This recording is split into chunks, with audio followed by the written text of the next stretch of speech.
Bonjour à vous tous qui nous rejoignez sur Immedia, hym.media, pour suivre nos nombreuses émissions. Je vous rappelle que Immedia, c'est pas uniquement une chaîne YouTube, c'est aussi un site internet où vous retrouverez de nombreux programmes et des petites surprises que vous n'avez pas sur YouTube. Donc n'hésitez pas à y aller, notamment pour plein de compléments d'informations, comme pour cette émission, puisque aujourd'hui c'est un espace thérapeute avec Céline Pelletier. Céline, bonjour à toi. Bonjour Laurent. Très heureux de t'accueillir dans le cadre de cette émission. Céline, alors déjà je vais donner pour ceux et celles qui le souhaiteraient ton site internet, comme ça on peut y aller en parallèle de cette émission. Okay. www.musicothérapie-célinepelletier.com. Alors Céline Pelletier, le nom comme cela s'entend, P-E-L-T-I-E-R, musicothérapie, le tiret du 6, célinepelletier tout attaché.com. Donc j'allais dire que tout est déjà dans le titre du site internet, musicothérapeute. Ouais, une des parties en tout cas de mes activités, mais il y en a d'autres. Oui, parce que tu chantes aussi. Ouais. Dans le milieu artistique d'une manière générale, hein, le théâtre, entre autres, autant d'envie, même si des fois peut-être on fait des choses en amateur ou professionnel, en tout cas chez toi c'est vraiment le milieu artistique. Puis tu es avec un compagnon qui est musicien, jazz, blues, rock. Disons que oui, je pense que la partie créative est très importante pour moi. C'est-à-dire que j'ai mis un peu ça de côté, où j'ai toujours eu un peu de mal aussi à aller chercher ma créativité, parce que ça demande d'avoir confiance en soi, ça demande d'aller chercher un petit peu des choses qui sont un peu non conventionnelles, ou c'est vraiment de l'intime. Et je crois qu'aujourd'hui, quoi que je fasse, même si c'est un plat, le ménage, j'ai vraiment de la créativité. J'ai besoin d'aller chercher ça et que les choses soient créatives en moi. Alors pour vous donner un petit clin d'œil sur un peu le caractère de Céline, c'est la manière dont elle ne se prend pas au sérieux tout en étant sérieuse. Qu'elle a un nez de clown dans sa voiture et que quand ça se passe mal avec un autre chauffeur met son nez de clown. Ça vous donne un petit peu l'énergie de la personnalité de Céline. Et ce qui, en tout cas, puisqu'on se connaît sans se connaître, tel que je te qualifierais, c'est vraiment bon vivant, simple, jouissance de la vie, du beau, du vrai et de l'harmonieux. Merci. Ça serait quelque chose de cet ordre-là qui caractérise. Avant de pouvoir aborder ce que tu fais, ta pratique, et le pouvoir du son, dans tous les sens du terme, j'aimerais qu'on revienne un petit peu sur ton parcours et comment est-ce que tu en es arrivé justement à faire ce que tu fais. Sachant que si, moi de mon point de vue, quand j'entends musicothérapie, j'entends bien entendu l'utilisation du son, des instruments, voire de la voix, pour pouvoir réharmoniser des énergies de quelqu'un. J'entends que la musicothérapie, d'un point de vue scientifique peut-être, est reconnue, étudiée depuis, en tout cas répartie dans le domaine public depuis 15-20 ans, approximativement. Même si au tout début, c'est comme toute pratique qui sort un peu de l'ombre. Oui, qu'est-ce que c'est que ça, utiliser... Maintenant, je crois qu'elle est plus à démontrer. Elle est surtout, à mon sens, des échos que j'en ai, très utilisée dans le milieu médical, pour les enfants, les mourants, ceux qui... Moi, j'ai été travailler à l'hôpital Necker pendant 5 ans. Ah ouais? Accompagner les enfants qui allaient se faire opérer, et en salle de réanimation. Voilà, c'est ça. Personne en fin de vie? Oui. Aussi? Oui. Et personne Alzheimer.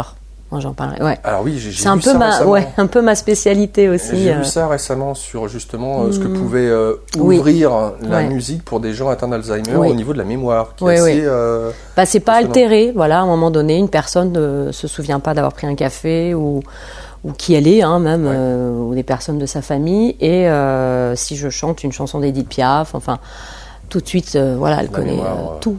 Ouais. C'est la mémoire ancienne. Elle n'est pas altérée, c'est une partie du cerveau, c'est ça qui est dingue.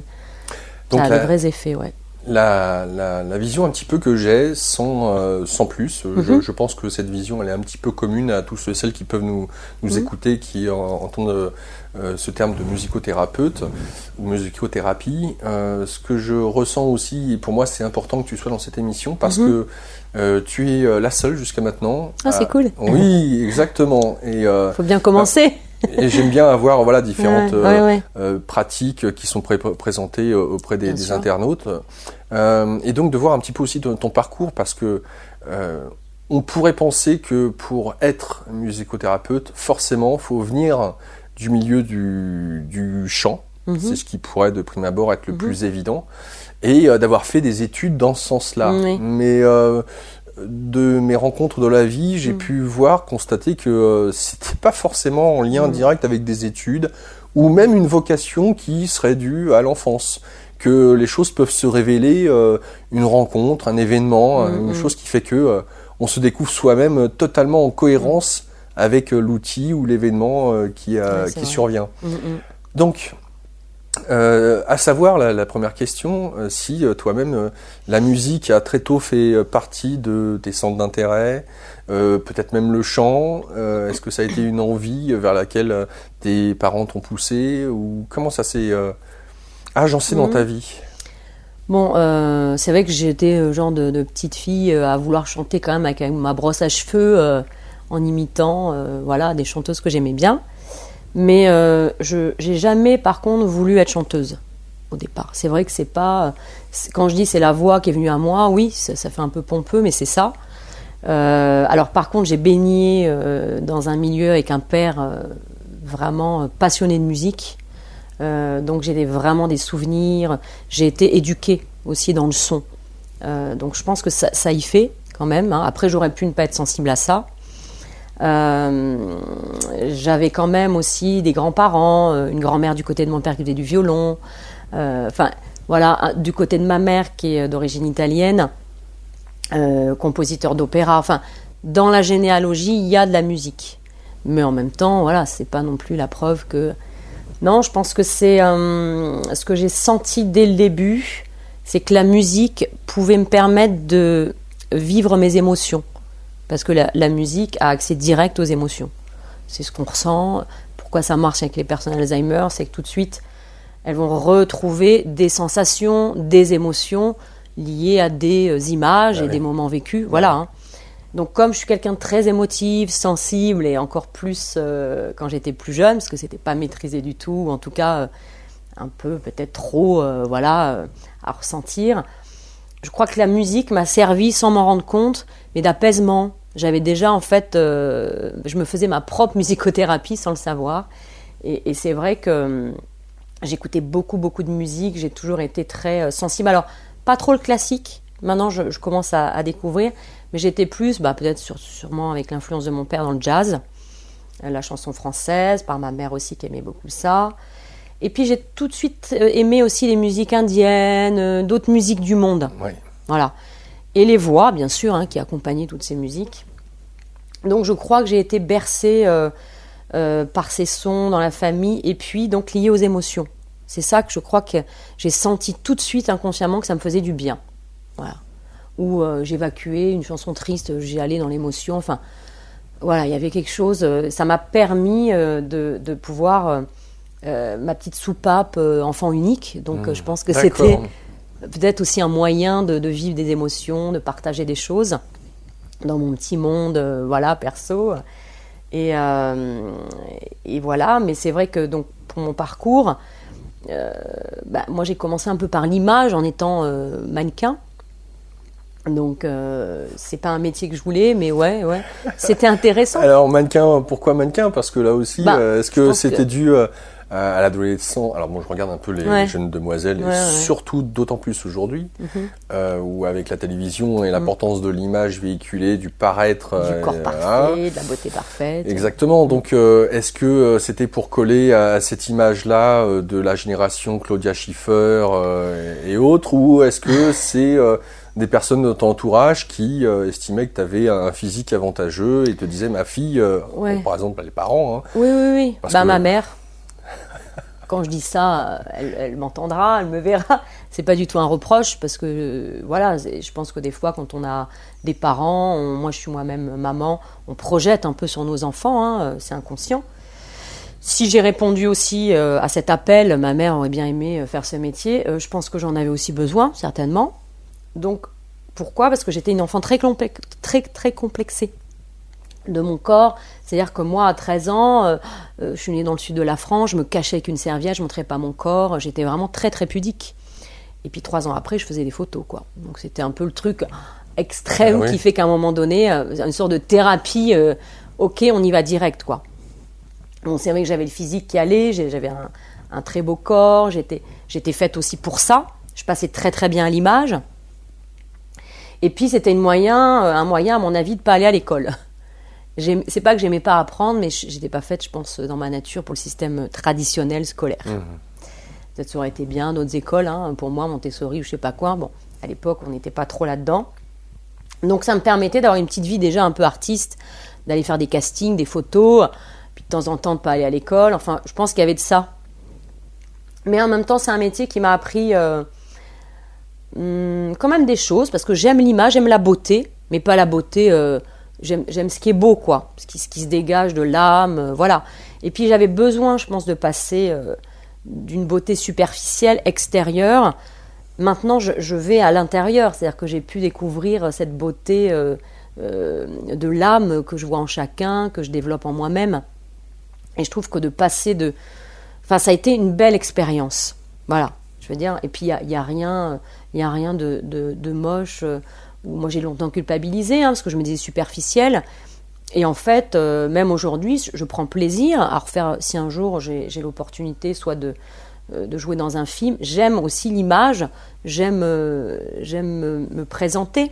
Se mettre en scène. Me mettre en scène. Il y a un côté très joueur, de toute façon. Voilà, c'est-à-dire jouer, que voilà, on se prend pas au sérieux. Il y a un petit côté, voilà. Et puis après, c'est vrai que je voulais monter sur Paris pour faire du théâtre, parce que quand même, quand on est mannequin, c'est plutôt tais-toi. C'est pas méchant, mais on n'a pas à demander ce que la mannequin ressent, quoi. Donc c'était un peu frustrant pour moi, qui a quand même envie d'exprimer des choses. Donc en étant comédienne, j'ai pu enfin me lâcher et pouvoir exprimer et dire qui j'étais. Donc c'était sympa. de la côte... je suis montée à Paris à 17 ans et demi. Ouais, donc c'est un peu tôt, c'est vrai, mais bon, pour un petit chéri aussi, mais c'était un peu par amour et le prétexte aussi certainement de connaître cette ville qui me semblait adéquate pour me réaliser. Et c'est vrai que ça l'a été. On fait des super rencontres, il y a tous les cours de théâtre possibles, enfin voilà, il y a quand même beaucoup de choses dans cette capitale. Culturellement, c'était super. Donc du coup, du théâtre, alors un peu frustrée, je pense, de cette période. Comme me disait un thérapeute coach avec qui je travaille, si on peut le nommer, moi j'aime beaucoup Arnaud Rioux, avec qui je travaille, qui m'accompagne avec bienveillance dans mon chemin de vie. Il me disait, j'avais peut-être laissé une partie de moi dans un casting qui s'était mal passé. Et je crois, des fois on pense pas à certaines choses, on les vit, et c'était un casting important, ou peut-être j'aurais pu avoir un premier rôle.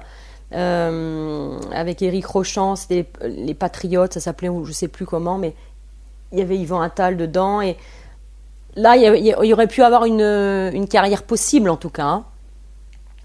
Et c'est comme si après, je pense que je me suis arrêtée, j'ai laissé, comme on dit, on se laisse quelque part, bien sûr c'est symbolique, et du coup après ça ratait un peu, j'étais souvent en option et jamais prise en fait, donc c'était un peu bizarre de vivre ça, mais bon. Alors, bien sûr, en parallèle, il y a toujours eu le chant, puisque je chantais, mais sans que ça soit professionnel. Et puis, à un moment donné, une opportunité. Donc, je fais plein de boulot, hôtesse d'accueil, de bosser dans une crêperie. Moi, j'aime faire plein de jobs, parce que je trouve que la vie, ça m'angoisserait de faire juste un métier, quoi. Mais c'est un peu... moi, ça se trouve, demain, je pourrais très bien créer une boulangerie bio. Je me vois complètement là-dedans. Un food truck, voilà. Je trouve que, à travers les métiers qu'on fait... en tout cas, moi, je me développe. J'apprends. La vie de bohème. La vie de bohème. C'est ça, c'est se débrouiller. Ce côté un peu dont on parlait tout à l'heure de gitan. Jour le jour, gitan, on y reviendra, mais effectivement, il y a ça chez toi de très fort. C'est vrai qu'il y a ça, et je me dis, c'est dingue, parce qu'avec l'argent que j'ai gagné en tant que mannequin, j'ai jamais eu ce truc, non mais, de me dire, j'achète un truc. D'ailleurs, moi, quand j'entends, je sais pas, j'ai n'importe quoi, 400 000 euros, ça me dit rien. Pour moi, il y en a qui disent, tu te rends compte?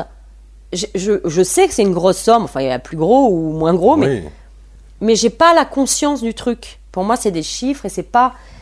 Parce que je n'ai pas été dans cette démarche. Voilà. Alors, après, j'ai un travail à faire avec l'argent aussi, l'abondance, et j'y travaille, et voilà. Hein. Mais ce que je veux dire, c'est que ça m'a vraiment...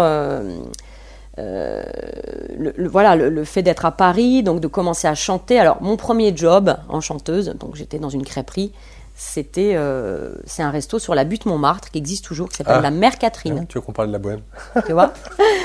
La Mère Catherine. Et là, donc, petit resto avec une petite nappe à carreaux, ambiance, genre, ouais. Alors là, c'est une super école. Moi, je me souviens avoir dit au patron, j'étais allée faire... j'avais aucune chanson, hein. Je chantais comme ça, mais aucune chanson. Et quand il est venu me voir, il m'a dit, vous pouvez venir dans une semaine, il me faut à peu près 10 chansons. Et j'avais dit, ouais, pas de problème, je les ai, enfin, un peu... En fait, j'avais rien, donc j'ai dû bosser. Bon, c'est pas énorme 10 chansons, mais j'ai dû apprendre un petit répertoire pour passer l'audition. Et ce qui était drôle, c'est que en allant là-bas voir la chanteuse, voir comment ça se passait avant, j'avais fait mon petit repérage. Je vois cette chanteuse et je me dis, oh, c'est pas possible, mais en plus, ça faisait au moins 15 ans qu'elle était là. Je dis, mais c'est horrible. J'espère que moi, ça sera juste un petit job comme ça, mais je me vois pas rester des plombes dans ce resto, quoi. En fait, j'y suis restée 11 ans. 11 ans à chanter, alors vraiment avec... c'est sur le terrain, quoi. Là, je veux dire, on chante, on a un ampli pourri, un piano hyper mal accordé, des rideaux sales, enfin... Je critique pas du tout ce resto qui est génial, je veux dire, mais moi, ça m'a appris énormément. Ah bah, les gens qui... je prends un petit peu d'eau. Les gens qui tu sais, qui mangent, donc le bruit de couvert, fourchette, couteau... puis qui t'écoutent pas. Hein. Moi, j'ai déjà vu des gens qui me disent « Vous pouvez me chanter La vie en rose ?» Bon, je fais la chanson, puis 2 secondes après, il vient, il me dit « Mais j'ai pas eu ma chanson, vous pouvez me... » Je dis « Monsieur, je viens de la faire. » Bon, enfin, donc on n'est pas écouté. Oui, mais bien entendu, ouais. Ce qui est intéressant, c'est que je crois que j'avais besoin qu'on m'écoute pas. Se détacher de l'attente. Ouais, et puis aussi la peur. Parce que les premiers concerts que j'ai faits, où là, il y a un silence, on est là, et des gens nous écoutent, c'est quand même pour ça qu'on fait ce métier aussi, hein. C'était comme ça, hein. Donc je me suis dit, ça m'a bien arrangé, mine de rien, qu'on m'écoute pas, parce que quand on n'écoute pas, on n'est pas obligé de s'investir et de donner son âme, son cœur et tout. Donc il y a toujours des choses, si on va gratter un peu en dessous et qu'on est honnête, à développer. Donc la Mère Catherine, 11 ans, bon voilà. Le patron d'ailleurs s'était pas gêné de me faire la petite réflexion. Alors je crois que c'était juste un petit passage. Et puis j'aimais beaucoup le jazz, donc c'est vrai que j'ai toujours trafiqué un peu les chansons jazzy. Un jour d'ailleurs on me l'a reproché, on m'a dit on n'est pas à TSF ici, on est à la Mère Catherine, faut chanter Piaf. J'ai dit oui mais je suis pas Piaf, moi j'adore Piaf, mais moi je chante à ma sauce quoi, parce qu'on faisait beaucoup de musette, hein, c'était le style. Hein. Donc du coup voilà, alors j'ai fait ça, puis j'ai commencé à faire plein de concerts, les bateaux parisiens, enfin des agences événementielles, voilà. Moi c'est vrai que j'ai du coup un gros répertoire de plein de styles de chansons. Et ce répertoire de la Mère Catherine, mine de rien, parce qu'après, donc, quand j'ai fait de la musicothérapie, me sert aujourd'hui pour les personnes âgées. Parce que j'ai un répertoire, de Mon amant de Saint-Jean à Sous le ciel de Paris, etc. Je ne pensais pas qu'un jour, j'allais m'en servir pour accompagner en musicothérapie ces personnes-là. Donc c'est quand même super. C'est clair. Je me suis dit, waouh, en fait, ça change c'est pas le même public, c'est clair. Et voilà, donc pourquoi j'ai fait de la musicothérapie ? Parce que je me suis un peu ennuyée à un moment donné à me faire applaudir. Alors l'ego est hyper content. Et voilà, moi si j'aime être en lumière, j'aime être applaudi, mais je sentais qu'il y avait autre chose à faire. J'avais lu des choses, que la musique avait des vertus, la voix, de guérison, de soins. Tu avais lu ça dans des livres Ouais, j'avais lu, je m'étais intéressée, j'aimais bien le yoga du son, je m'étais intéressée sur des choses, alors pas les bols tibétains, le gong et tout ça, mais j'avais déjà senti que puis je commençais à rencontrer d'autres gens, enfin voilà. Et puis, je suis tombée sur une école qui est géniale, le CIM à Noisy-le-Grand, qui est une école avec plein d'intervenants différents. Et ça, c'est top parce que ça donne une vision d'une pratique éclectique. Parce qu'en fait, la musicothérapie, oui, mais Donc c'est une école qui spécialisée, ouais. École Centre international de musicothérapie à Noisy-le-Grand. Une école privée, hein. Alors qu'est-ce que tout à l'heure j'ai donné ma vision un petit peu de la musicothérapie, enfin la musicothérapie, mais une vision très succincte. Ouais. Est-ce que la vision que j'ai donnée était peut-être similaire un peu à celle que tu avais avant d'y aller, au regard de ce que tu avais lu, et la différence entre finalement les cours entre guillemets et la pratique qui va avec, et puis l'image que tu t'en faisais. Qu'est-ce qui t'a le plus étonné en rentrant à l'école? C'est pas un truc auquel on doit pas en parler, il faut le vivre, quoi. C'est pour ça que quand ils nous disent dans une formation de faire un stage pour écrire après un mémoire, c'est pas du blabla. C'est vrai que il y avait avant le stage et puis après, quoi. Parce que oui, c'est de la théorie. On peut étudier les effets sur le cerveau, changements physiologiques, etc. Oui, mais en même temps, quand une personne va mourir, on s'en fout à la limite de tout ça. Hein. Parce que je veux dire, moi qui ai travaillé en soins palliatifs en Suisse, dans un centre que vraiment je recommande, qui s'appelle Rive-Neuve. C'est une fondation, il y a beaucoup de fondations en Suisse, et c'est un endroit où, c'est bizarre de dire ça, mais on a presque tous envie de mourir là-bas, parce que c'est prendre soin vraiment de la personne. C'est pas des mouroirs, quoi. C'est vraiment des endroits où il y a vraiment... pas que des personnes âgées, il y a aussi peut-être des personnes atteintes de maladies graves. Voilà, soins palliatifs, là c'est vraiment à partir du moment où on va dans ce centre, c'est la fin de vie. Si on commence à aller mieux, on en sort. Enfin, je veux dire, voilà. D'accord, ok. Et puis on peut être jeune comme c'est voilà, pas. Oui, de tout. Tout âge confondu. Voilà, tout âge confondu, maladie.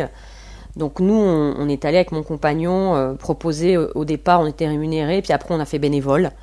Et c'était vraiment des petites sessions de musique comme ça. Et là, je dirais que c'est un moment hyper fort, quoi, parce que là, il y a juste l'enjeu de l'humain.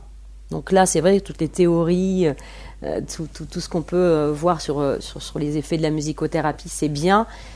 Mais moi, ce qui m'intéresse derrière tout ça, c'était vraiment de le vivre. Avant tout, c'est l'humain. C'est juste que, on se sert, nous, d'un outil qui est un média. Voilà, un instrument, une voix. C'est pas une relation directe entre deux personnes, comme par exemple là, on a. C'est qu'il y a un instrument au milieu, hein, voilà, ou une voix qui fait quand même... Donc c'est juste que justement le fait qu'il y ait un troisième élément amène vraiment la libération. Moi j'ai observé ça. Alors j'aimerais qu'on puisse mettre un peu les choses au point. Ouais. On dit la musique adoucit les mœurs. Oui. Donc on aurait tendance à penser spontanément, naturellement, sans même parler de thérapie vis-à-vis de la musique, dire de toute façon la musique, quand on est mal, on est déprimé, effectivement on a envie D'ailleurs, c'est bizarre parce que quand on est déprimé, on aime bien écouter de la musique un peu qui est dans la même émotion que celle que l'on vit. Pour un peu activer un peu plus. Activer, j'en sais rien. Tu sais, on dit que le plus c'est le plus, ça annule, et le moins ça annule. Donc comme s'il y avait une annulation de l'émotion en envoyant exactement la même que celle que l'on ressent. Donc il y a ça sur le fait que le nombre de fois où j'ai entendu dire est-ce que vous pensez qu'un chant, une musique peut changer le monde posé à des artistes divers et variés. Je crois qu'aujourd'hui, sans même savoir ce qu'est la musicothérapie, on a conscience que la musique a un pouvoir sur... Eddie Mitchell chantait de la musique avant toute autre chose, quelque chose qui nous prend aux tripes, donc en lien avec les émotions, comme tu le disais, et puis de là à rajouter thérapeute après, qu'est-ce que ça implique ? Finalement, la différence. Parce que j'appuie un peu plus mes propos. Ouais. Tu nous dis donc dans cette fondation, soins palliatifs, y a-t-il besoin d'aller dans ce genre d'institut pour accompagner des personnes mourantes, sachant que je suis malade, je suis à l'hôpital ou chez moi, je suis peut-être sur le point de mourir, la différence... Quelle est-elle entre moi qui va écouter un morceau de chanson, de musique ou de son, de musique du monde, que sais-je, et puis un couple, un artiste qui va venir et qui a de surcroît le titre entre guillemets musicothérapeute. La distinction, elle est où finalement ? Y en a-t-il une vraiment ? Je suis pas sûre parce qu'en fait c'est juste qu'on a besoin. Alors est-ce que c'est en France ou quoi d'avoir besoin d'un titre ? Tu vois, de toute façon, c'est un diplôme qui n'est pas reconnu. Hein. On peut exercer, mais il n'est pas reconnu en France. D'accord. D'ailleurs, ce qui est très intéressant, c'est que quand j'ai bossé dans certains organismes après, ou associations, sociétés, donc qui m'embauchaient pour aller dans des maisons de retraite ou d'autres endroits, au départ, ils étaient très intéressés par mon activité. J'avais pas encore le diplôme. Et quand je l'ai eu, ils m'ont embauché. Et moi, je leur ai dit, mais vous savez que ça n'a rien changé à ce que je suis. Je ferai la même chose, mais ça rassure. D'accord. Moi, j'ai jamais eu de diplôme. J'ai eu des certificats qui validaient des formations. Et j'ai même pas eu mon bac. Enfin, je veux dire, je suis pas trop diplôme. Alors après, ça fait du bien parce que ça valide des choses en soi. Mais il y a des gens qui ont plein de diplômes, ils ont pas... c'est pas parce qu'on a un diplôme qu'on est musicothérapeute ou artiste ou quoi que ce soit. Hein. Parce que pour moi, ce qui compte, c'est d'abord l'humain, en fait. Moi, c'est juste que mon outil, c'est la musique, mais j'aurais pu très bien faire avec... je sais pas, de la peinture, de la danse, voilà, c'est pas juste mon moyen de m'exprimer, mais je pense que c'est juste le titre qui change, parce que la musique, elle a pas de titre, elle est... c'est intéressant que... Alors, c'est ça, hein, je veux dire, ça rassure les gens, quoi. Exactement. Alors, c'est là où on voit que déjà, d'une part, à travers un peu la vie de bohème que tu as eue, parce que tu es une aventurière. Hein. Il faudrait que j'aille un peu plus loin là-dedans. T'es un intermittent du spectacle ou Alors, je suis intermittente et auto-entrepreneur. Voilà. Donc, on peut être les deux. D'ailleurs, c'est un petit message parce qu'il y en a plein qui ne le savent pas et c'est possible. Ouais. Alors, c'est intéressant parce que même ça, les statuts revêtent quelque part je suis d'accord. quelque chose qui n'est pas anodin. Intermittent du spectacle, sans parler entre guillemets de certains qui critiquent ou pas. En tout cas, ça dénote un état, on revient sur la bohème, hein, un état d'esprit par rapport à la vie, sur le fait d'aborder la vie et de sentir ce qui est essentiel pour soi, à savoir vivre de ce que l'on aime, de sa passion, à travers sa créativité. Donc ça, c'est extrêmement important. Ça serait mon leitmotiv, tu vois. Jusqu'à maintenant, je crois que tu... après, c'est pas si simple, hein. Ah ouais, j'ai pas dit le contraire. Voilà, on va y revenir. Voilà, il y a des choix, il y a des choses à faire. Enfin, voilà, ça se fait pas tout seul. Hein. Il y a beaucoup d'insécurités potentielles. Oui. À travers le fait d'obtenir ce nombre d'heures, etc. Et c'est super intéressant que tu aies mentionné que finalement, le diplôme, le petit certificat, n'a rien changé fondamentalement, si ce n'est le regard des autres. Oui, ça a validé peut-être une part en moi, parce que toujours une petite frustration de ne pas avoir eu le bac, machin, enfin, tu vois.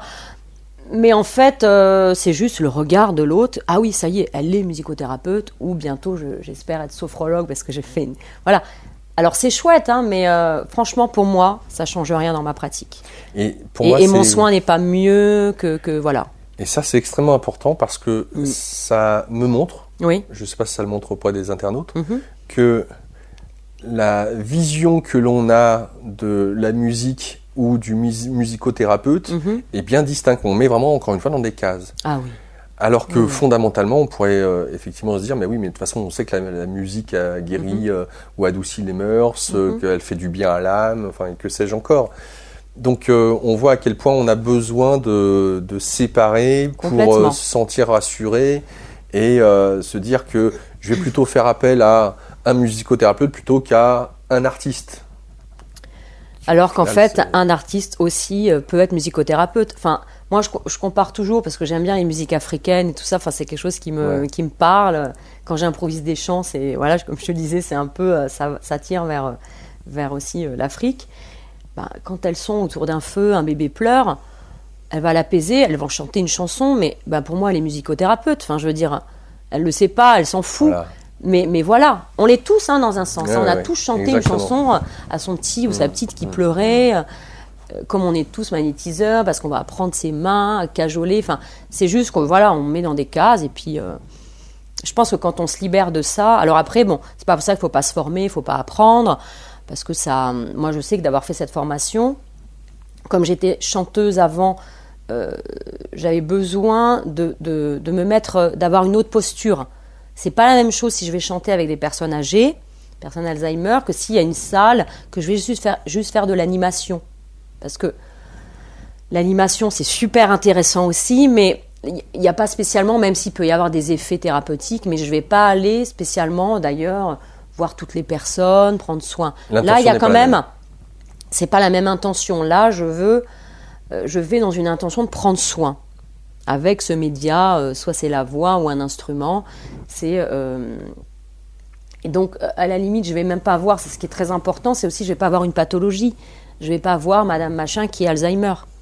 Je vais voir juste Madame Untel, avec son cœur. Mais c'est vrai que ça aide, hein, quand on dit, que ce soit pour des cancers ou autres maladies, si on commence à dire, oh, Madame Untel, Monsieur Machin a un cancer, on voit que le cancer. Mais en fait, ce qui compte, c'est d'abord la personne. L'être, ouais. Moi, en tout cas, c'est comme ça mon approche. Donc, voilà. Alors, c'est vraiment très intéressant, mais c'est là où on voit que on parle d'art-thérapie aussi. Hein, oui, bien sûr. Où, toutes sortes de pratiques, de la sculpture à la peinture, au théâtre. D'ailleurs, j'ai un petit rappel, c'est que le théâtre en Grèce antique servait d'exutoire lors des bacchanales pour créer dans l'assistance des sorties émotionnelles. Émotionnelles, ouais, pour se libérer, quoi. Ouais. Donc, est-ce que tu nous parlais, et j'aimerais que peut-être tu puisses nous en parler, c'est le cas de le dire, de ce que tu avais, entre guillemets, appris, que tu savais peut-être déjà, dans l'école en question, sur les effets, entre guillemets, scientifiques de la musique. Qu'est-ce que l'on sait pour ceux et celles qui aujourd'hui ne le savent pas du tout et n'ont pas connaissance de ça? Bon, moi, je suis pas non plus expert. Avec tes mots, Avec mes mots, mais je sais déjà que ça modifie un peu l'état de conscience. Ça, c'est vrai que, voilà, c'est étudié. Si on met des casques ou des machins, ça va transformer, apaiser le système nerveux, changer des molécules et même l'eau. Parce que moi qui travaille beaucoup avec, voilà, on a beaucoup, 80% d'eau dans le corps. Il y en a qui disent plus ou moins. Enfin, on a beaucoup d'eau. On est vraiment fait de liquide partout. Donc c'est vrai ça passe aussi par les liquides. Donc ça va modifier les liquides du coup qui transportent des informations. Moi je dis tout le temps comme un caillou dans l'eau là qui envoie des ondes. Donc c'est des fréquences. Hein. En musique on travaille avec les fréquences, avec des ondes. Donc ça va vraiment avoir des effets surtout sur le système nerveux. Comment dire, sur les glandes endocrines, ouais, les glandes, les hormones et autres. Toutes les hormones, tout ce processus, même jusque dans les os. Enfin, je veux dire, les vibrations. Et encore, je suis sûre qu'on n'a pas tout étudié là-dessus. Maintenant, on s'intéresse aux plantes. On pourrait entendre les plantes. Hein, il y a des machines, on met des petits, comme j'ai mon petit micro, on les met sur les plantes ou les arbres ou les feuilles, et on peut, capter certaines fréquences. Voilà. Ouais. Voilà, et c'est vrai qu'aujourd'hui, je crois le son, d'ailleurs, pour moi, aujourd'hui, prend beaucoup d'ampleur. Je pense que c'est un art qui va devenir de plus en plus présent. Et on en parle de plus en plus, etc. Hein. Donc, les effets... alors, bien, oui, il y a des études. D'ailleurs, il y a plein de films. Il y a un ami réalisateur qui est en train de faire un film, justement, avec... des scientifiques pour essayer de valider, hein, parce que s'il n'y a pas de diplôme encore, c'est qu'il n'y a pas eu de... Voilà, on aime bien avoir des cas concrets comme en sophrologie, il n'y a pas non plus d'exemples très quantifiables, observables et tout ça, donc les gens ont besoin, c'est comme ça, hein, de faire... Et c'est bien aussi de comparer avec des choses plus scientifiques. Mais moi, ce que j'en sais en tout cas, après je ne suis pas allée trop creuser cette partie-là. Maintenant, je crois que je serais prête, parce que j'avais besoin d'abord d'être dans l'expérience... Et maintenant, je crois que je serais prête à vraiment aller analyser avec du recul tout ça. Mais ça a des vrais effets, oui, sur toutes les glandes, le système nerveux, l'eau du corps, les os. Ça modifie, en fait, on modifie l'état de conscience et on peut modifier vraiment des connexions dans notre cerveau. Voilà, comme on disait tout à l'heure, que la personne âgée, à un moment donné, c'est pas altéré, quoi.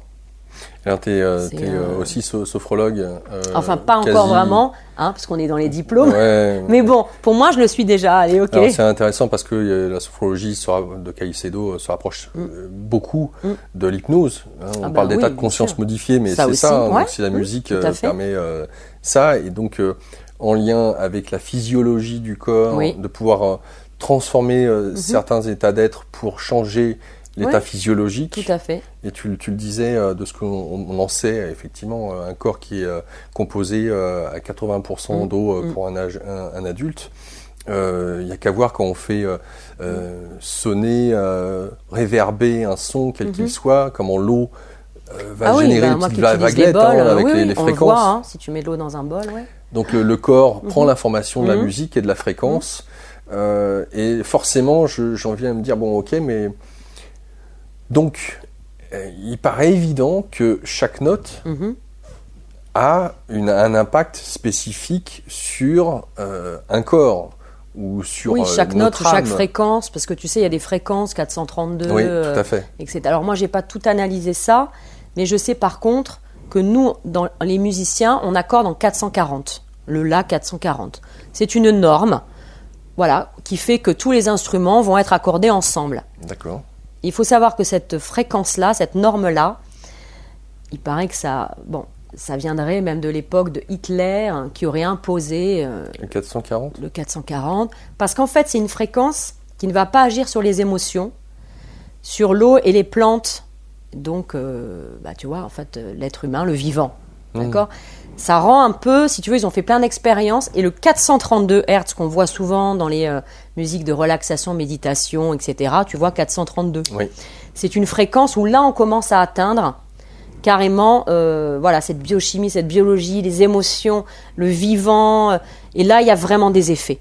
Alors, celle que l'on entend... Alors oui, c'est souvent accordé comme ça, ouais. Bah ça, c'est pas que c'est accordé, c'est que ça, c'est naturel, c'est des fréquences. En fait, le 432, en fait, ce que tu es en train de dire, c'est que c'est une fréquence naturelle. Oui, mais on est obligé, par exemple, si moi, le clavier là, de mon compagnon, il va être obligé, parce que c'est un peu la norme 440, mais il faut aller la chercher après cette fréquence. Voilà, donc le en 432. fait, ce que tu es en train de dire, si j'entends bien tes propos, ouais. C'est que tout son numérique ou modifié, entre guillemets, via des ordinateurs ou autres, oui. Est en 440. Alors, il peut l'être. Peut l'être. Et même un piano acoustique, ils vont s'accorder en 440. Voilà, c'est pour que ça fasse pas faux. Même un piano acoustique. D'accord. Ah oui, c'est la norme. Voilà, c'est un truc. Le La, tu sais, les diapasons. Ouais. Bah, on entend le La et il est en 440, la fréquence. D'accord. Ok. Même le La du téléphone. D'ailleurs, souvent quand on n'a pas de diapason, tu sais, la sonnerie du téléphone, c'est le La 440. D'accord. Donc, et si tu veux, ils ont fait, par exemple, à faire écouter sur une assemblée une musique, donc accordée, mais en fait, à l'oreille, on ne l'entend pas vraiment. Tu vas pas dire. C'est subtil. C'est subtil, mais c'est ce que ça fait dans notre corps, dans les cellules, dans l'eau, etc., de notre corps, dans les émotions. Donc, par exemple, je crois qu'ils ont fait ça sur Imagine de John Lennon, ou qui est fait en 432 d'ailleurs. Cette chanson, elle a fait le tour du monde. Hein. C'est un truc qui a touché le monde. Au-delà de John Lennon, de ce qui impactait des paroles et de ce que c'était comme engagé comme chanson, etc. Donc voilà, un auditoire qui écoute cette chanson, accordée en 440, donc tous les instruments sur cette fréquence, et l'autre en 432. Donc ils sont aperçus que les gens avaient beaucoup plus d'émotions, pleuraient, ou en tout cas vivaient, devenaient à nouveau vivants. Ils ont analysé sur l'eau, les cellules du corps. Ça va toucher le vivant, et 440, tu peux être ému aussi, mais c'est plus... c'est atténué. Normatif, c'est atténué. Mais là, il y a des gens qui ont travaillé vraiment sur les fréquences. Hein, il n'y a pas que la 432, il y a plein d'autres. En fait, chaque fréquence peut correspondre aussi à un organe, à une émotion, à une couleur, enfin voilà. Comme la note des chakras. Oui, tout à fait. Moi, les fréquences, voilà, que je vais travailler pas mal avec les chakras, tu sais, les routes d'énergie qu'on a dans notre corps, qui correspondent à des notes. C'est vrai que j'aime bien m'axer là-dessus. Mais par exemple, quand j'utilise les bols tibétains pour un massage, je ne m'arrête plus si j'ai un bol en Do, donc je vais le poser que sur le chakra racine. Je trouve que c'est trop réducteur. Alors justement, juste avant que tu te développes, parce que c'est là où je voulais en venir, avant même que tu parles de la fréquence, et je trouve que c'est intéressant que tu aies parlé des hertz, avant même d'aborder les notes, parce que quand on parle des notes, on entend donc du grave à l'aigu ou de l'aigu au grave. Ouais, c'est les harmoniques en fait. Dans ce sens-là, puisque tu as fait apparemment une corrélation directe avec les chakras, j'aimerais que tu puisses nous expliquer. Donc on a 7 chakras principaux. En parlant du chakra racine au chakra coronal, on pourrait penser que celui qui est tout en bas est plus touché par les graves, et puis celui qui est en haut par les aigus. Ça commence la note Do, puis ça remonte Do, Ré, Mi, Fa, Sol, La, Si. Voilà, c'est comme ça que la gamme se fait. Alors justement, 7 notes de musique, 7 chakras. Oui, c'est un chiffre, voilà. Hein. C'est pas anodin. Hein. Non, c'est sûr. J'adore en plus ce chiffre. J'aimerais savoir comment est-ce que tu abordes déjà cette compréhension des chakras et puis des notes de musique. C'est-à-dire, on a entendu là que tu prenais certains bols avec certaines notes. Donc bol tibétain, tu as parlé de bol tibétain, il y en a peut-être d'autres. Ouais, j'ai des gongs bols, à un moment donné. Enfin, on va voir un petit peu l'étendue des outils. Pourquoi celui-là plutôt qu'un autre? Est-ce que tu prends forcément le bol qui correspond à la note du chakra? Ou est-ce qu'il t'arrive de changer? Si oui, pourquoi? Alors justement, donc au départ, j'étais très... je respectais, tu vois. Voilà, je me disais, le Do... de toute façon, il faut savoir que plus on va dans les notes graves, et c'est plus intéressant parce que ça enracine, ça va ancrer, c'est plus pour le bas du corps. Mais ça ne veut pas dire que, en haut, tu ne peux pas mettre... Tu vois, moi, j'aime pas quand c'est trop fermé. Et puis, les sons aigus sont plutôt pour le haut, pour l'esprit, voilà, comme un bol cristal, voilà. Mais maintenant, je fais plus à mon intuition. C'est-à-dire que, j'essaye des fois de respecter les chakras. Donc, tu as bien compris, Do, Ré, Mi, Fa, Sol, La, Si, voilà, ça, c'est dans ce sens-là. Donc, mais je m'aperçois que c'est le bol qui guide. Comme on a parlé à midi, c'est... Maintenant, je me laisse guider par le son, par l'instrument. Donc, moi, je suis juste un canal, un outil. Et c'est le son, bien sûr, évidemment qu'au départ, c'est moi qui va chauffer l'histoire, qui va commencer à jouer du bol ou du gong ou du tambour. Puis après, je me laisse guider, en fait. Je me laisse transporter. Donc, si un bol qui a la note Do, donc qui correspondrait au chakra racine, mais que je sens qu'il n'a qu'une envie, c'est d'être posé sur la poitrine, donc c'est la note Fa, et que c'est pas... Tu vois, je vais pas du tout fonctionner comme ça maintenant. D'accord. Donc pourquoi ? Parce que je trouve que c'est trop réducteur, je vois pas pourquoi. Je trouve que c'est bien. De toute façon, comme ça circule, c'est des ondes, c'est comme un caillou dans l'eau. Donc je dirais que, tu vois, c'est comme dire, je fais un parallèle avec l'agriculture biologique. Tu as un jardin bio parmi tant d'autres pesticides. Le jardin bio, il n'est pas si bio que ça. Tu vois, parce que la terre, il pleut, les pesticides vont passer, c'est en résonance. Hein. C'est un peu pareil. Donc si tu veux... ça va se diffuser, voilà. Et en tout cas, ce que je trouve intéressant, c'est que tu écoutes ton ressenti. Et le corps de l'autre aussi, hein, parce qu'un bol posé sur un corps, c'est pas parce qu'on frappe avec la maillotche, qu'on fait donc le circulaire, que le bol va sonner. Ça paraît bizarre, mais quand je fais des stages, des formations, parce que je fais beaucoup d'ateliers là-dessus pour former, les gens sont sciés. C'est-à-dire, si je pose un bol donc, sur le ventre, je le fais sonner, bon, ça va. Je veux faire là aussi, le mouvement circulaire pour activer un peu plus le son et la vibration. La vibration peut s'arrêter, même si je geste. Il est parfait, le geste fait, mais... Oui, et ça veut dire qu'il s'arrête rapidement, que ça sonne aigu alors que c'est un bol plutôt dans les graves. Et ça, souvent, quand je demande aux gens, il y a eu un problème à cet endroit-là. Soit une opération récente, des problèmes digestifs. Alors là, c'est vraiment avec le temps, hein, parce que ça, je ne l'ai pas appris spécialement en formation. Mais avec le temps, je me suis dit, mais c'est dingue, il ne sonne pas, qu'est-ce qu'il a, où la vibration s'arrête, où il y a quelque chose qui ne résonne plus. Ou en tout cas, chaque bol, pourtant, j'ai les mêmes depuis longtemps, c'est jamais le même son. En fonction de l'individu. Ouais, on dirait qu'il se met en résonance, et alors vraiment avec les flux énergétiques. Alors, je t'ai vu faire sur le net une vidéo qui met en avant concrètement. Un petit peu qui montre, Alors, c'est intéressant parce que c'est la première fois que je voyais ça. C'est-à-dire que tu fais sonner un bol et tu peux le poser directement. Ah oui. Tu as quelque chose que tu mets entre le bol et la personne pour que ça circule et que tu n'aies pas la main. Que le tu bol. veux dire que tu as vu la ventouse à l'intérieur, c'est ça, non ? Oui, c'est ça. Ouais. C'est ça. Ça n'altère pas du tout. Ça, c'est génial. Ouais, c'est magique. Bah oui, parce qu'en fait, j'étais obligée, comme je travaillais donc avec personnes Alzheimer, donc en fauteuil, qui ne pouvaient pas spécialement s'allonger, j'amenais les bols, pas pour faire une séance de massage individuelle, parce que c'était des ateliers en groupe, mais j'avais besoin de poser le bol. Donc si je le tiens, il tombe, il glisse. Si on le tient trop, là, ça sonne plus. Et cette ventouse est faite pour, on la met dedans, et ça veut dire que un peu comme Ouais, c'est ça. On suit et la vibration, ça c'est génial. Ça c'est super. Je peux aller sur les pieds, je peux aller partout avec cette ventouse. Ouais. Faut bien vérifier, c'est le problème technique, qu'elle tienne bien, parce que ça m'est déjà arrivé. En fait, c'est un massage qui est très méditatif, hein, mais même pour moi. C'est-à-dire que je ne dois pas du tout penser à autre chose, quoi, parce qu'il y a beaucoup de choses à voir, que les bols s'entrechoquent pas, le corps de l'autre, on n'a pas tous le même corps. Des fois, il y a des dos qui sont arrondis, donc il ne faut pas que le bol glisse. Enfin, il y a des trucs très techniques en fait à savoir pour faire un massage. Et puis après, c'est pour moi comme un concert sur le corps de la personne, quoi. Alors j'utilise plein d'autres outils, on en parlera si tu veux après. Mais, tout à fait, oui. Voilà. Alors, il y a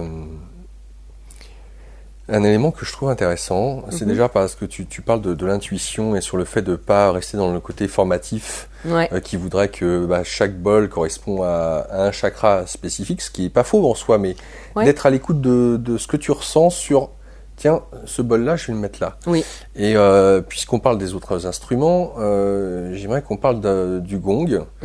Alors, il y a différentes sortes de gongs, et notamment sur la manière dont tu t'es procuré ton grand gong, là, qui fait quasiment 1 mètre. Tu m'as appelé, c'est ça? Exactement. Et comment tu te l'es procuré? Parce que je trouve l'information vraiment très pertinente pour montrer aujourd'hui dans le lâcher-prise qui est le tien, et comment les informations te viennent et qu'il n'y a pas besoin de mentaliser, c'est que c'est juste. Pas du tout. Tu nous racontes l'histoire? Oui, bien sûr. En fait, j'ai donc après ma formation avec Navjit, qui est un super prof de Kundalini Yoga, et en même temps qui initie au gong.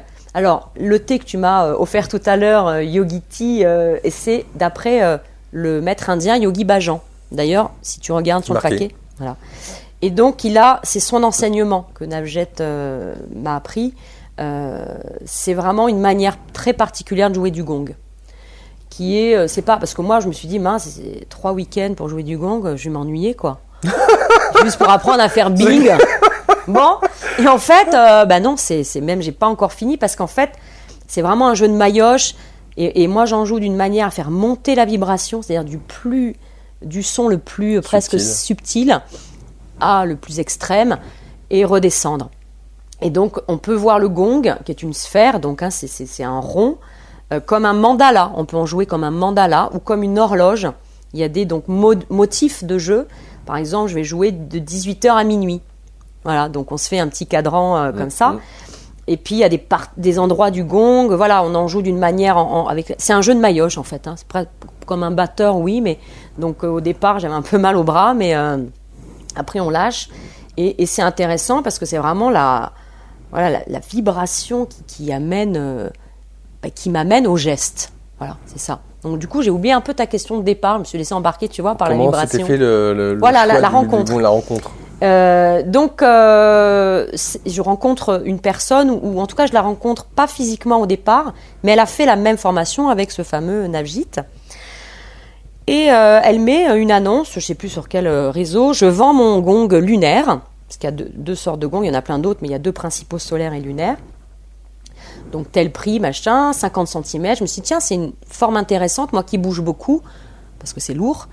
J'ai besoin de le transporter pour mes prestations et tout ça. Donc je rencontre cette personne et je lui achète le gong. Mais j'avais vu un grand gong, donc le parent du gong lunaire du bébé. Et elle m'avait dit, Joël, mais je ne vendrai jamais ce gong. Enfin, j'adore, c'est mon gong, quoi. Parce que moi, tout de suite, j'avais vu le grand. Alors, je repars avec le petit, pas du tout mécontente, parce que déjà... Pour t'initier, pour m'initier, parce qu'en fait... Ça coûte cher, en fait. Alors, ça coûte cher. Tout ça, c'est très cher. C'est des instruments je peux dire qu'ils sont sacrés, quand même. C'est pas... moi, quand je prends un bol ou un gong, je vais pas le prendre comme ça entre 2 trucs, quoi. D'ailleurs, sur mon gong, je mets un tissu.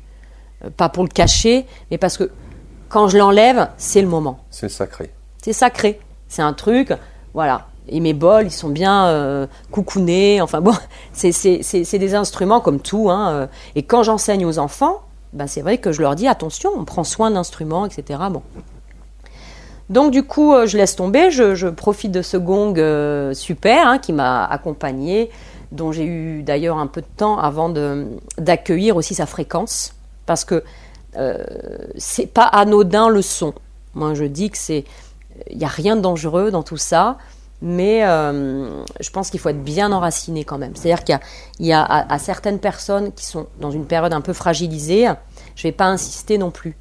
Parce que ça ne sert à rien de faire remonter des choses si après on ne sait pas quoi faire. Ouais, c'est-à-dire c'est pas dangereux, mais il faut être quand même bien enraciné, quoi. Ou alors, en tout cas, si on fait soulever des choses, il faut les accompagner après. C'est pas le but. Donc c'est pour ça aussi le côté thérapeutique. La différence, c'est que ça, par contre, la plupart du temps, c'est inconscient pour les gens. Oui, ils réalisent pas le pouvoir du son. Le pouvoir du son, c'est puissant, quoi. Voilà. Donc j'accueille. Hein, c'est vrai que ça élève aussi, moi, ma vibration, mon taux. Je sens aussi que ces instruments-là, en tout cas pour mon âme à moi, elle est très contente, quoi. C'est vrai que moi, je crois de plus en plus qu'on a des guides, sans être... Moi, je suis quelqu'un de plus en plus enraciné, quoi. Je veux dire, mais plus je m'enracine et plus je peux avoir accès à une certaine élévation. Et c'est vrai que je sens que mon âme, elle est hyper contente, quoi. Je le sens, ça me fait une ouverture du cœur. C'est quand je fais des massages ou que je fais du gong ou du tambour. Donc, c'est une rencontre. Donc, je me suis familiarisée avec ce gong. Et puis 2 ans après, donc on est en Suisse pour travailler avec mon compagnon sur un projet musique. Et je pense au grand gong. Je me dis, mais c'est vrai qu'il était extra, quoi. C'est comme si je pense à lui. Je sais pas s'il pensait à moi, mais en tout cas, Et j'envoie un texto à cette Joëlle, une dame que j'aime vraiment beaucoup. Comment ? Qui t'avait donc vendu le premier. Qui m'avait vendu le premier. Et je lui dis, écoute, j'espère que tu vas bien, voilà, tout ça. Et je pensais à ton gong, est-ce que tu le vendrais pas, ton grand gong ? Alors qu'elle t'avait dit qu'elle le vendra jamais. Et là, elle me dit, mais si, mais comment ça se fait ? Bah oui, complètement, parce que je vais déménager. Ça fait longtemps que je m'en sers plus.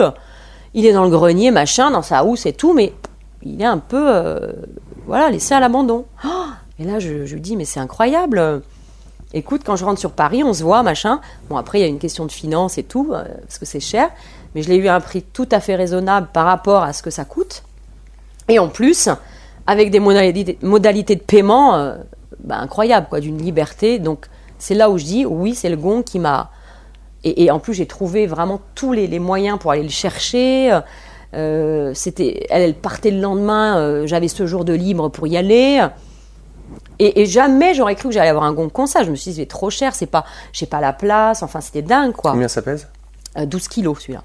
Et encore, c'est pas un des plus grands, moi c'est 90 cm. Et là, pour revenir à la vibration, waouh, là on est je disais tout de suite la cour des grands, quoi. C'est-à-dire que je pense aussi que je n'aurais pas été prête 2 ans avant.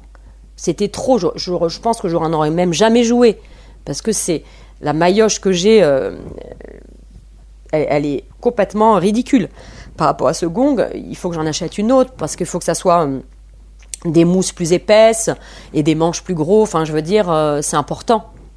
Donc là, je dois maintenant trouver la maillotche, mais c'est facile à trouver, hein. Tu vas même dans des magasins de musique. Et ça m'a vraiment fait un effet. Et quand je rejoue du petit gong, je l'adore toujours autant, je sens que c'est léger. Tu vois, c'est ça qui est dingue, hein. C'est pas... je pense aussi que, j'ai aussi monté en, tu vois... Alors c'est ça où je voulais te poser comme question suite à ce que tu viens de dire, sur le fait que le grand gong, quelque part, est arrivé parce que tu étais prête et que tu n'aurais pas su, ou tu n'aurais pas été, entre guillemets, prête avant. Alors qu'est-ce que ça implique ? Qu'est-ce que tu veux dire par là quand tu parles d'être prête ? Alors prête à quoi ? À être en amour avec lui, à le faire... Parce que je te fais une image un peu d'épinal simple, hein. C'est-à-dire que, moi, ou un enfant, imagine, on va chez toi, on voit le gong, je prends la maillotche, je tape dessus, c'est joli, c'est beau. Alors, j'allais dire, quelque part, peut-être n'importe qui peut faire chanter un gong. Bien sûr. Alors, pourquoi est-ce que tu mentionnes, ou tu nous dis que il est arrivé parce que tu étais prête ? Déjà parce que je pense que c'est vraiment mon chemin de prendre soin, j'ai vraiment des messages à faire passer par le son, hein, que ce soit ma voix ou les instruments. Et comment dire, je sais pas l'expliquer, quoi. C'est des vraies rencontres. J'ai vraiment, je me sens connectée. Tu vois, quand je suis en lien avec cette maillotche. Et alors, on dit aussi que la maillotche c'est le masculin, un peu comme un phallus, et puis l'autre ça serait plutôt le féminin. Donc c'est la rencontre des deux. Déjà moi ça me parle vachement. Et je le vois, c'est-à-dire qu'une maillotche seule, elle n'existe pas, elle existe, mais il n'y a rien en fait. Un bol ou un gong, mais c'est juste la rencontre. Déjà ça me rend dingue. Je me dis c'est tellement beau. Et oui, en effet, je sais pas comment expliquer. Il m'a appelé. C'est quelque chose que peut-être c'est mon âme quand je joue. C'est peut-être pas juste mon enveloppe physique. Tu vois, il y a une autre part de moi qui se met en action. Et en tout cas, moi, j'aurais pu être touchée, je sais pas, par la terre ou par autre chose.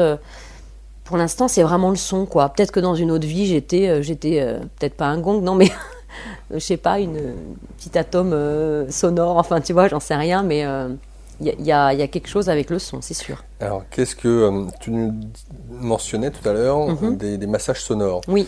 Tu mentionnais donc les différents bols tibétains que tu as. Je veux bien imaginer, visualiser que tu as aussi des clochettes, différents outils des carillons, des petites kalimbas, bon. Donc voilà. Et ma voix aussi maintenant, je m'autorise. Alors, est-ce que ça fait toujours partie des bains sonores? Et par rapport au gong dont tu parlais à l'instant, est-ce qu'il vient dans la partie ou est-ce que c'est quelque chose de bien spécifique? Dans quelle mesure tu te sers de tel ou tel instrument? Est-ce que c'est un total lâcher-prise, sans mental, sans rien du tout? Ou alors tu sais que tel instrument, parce que tu l'as expérimenté dans ton corps, on te l'a fait donc, tu sais que ça va soulever, parce que tout à l'heure on parlait de faire amener à la conscience certaines choses et que la personne n'est pas forcément prête, donc il faut faire attention. Donc, dans quelle mesure est-ce que tu vas utiliser tel ou tel instrument et est-ce que la totalité des instruments peut faire partie d'un bain sonore ou d'un massage sonore comme tu me l'as appelé?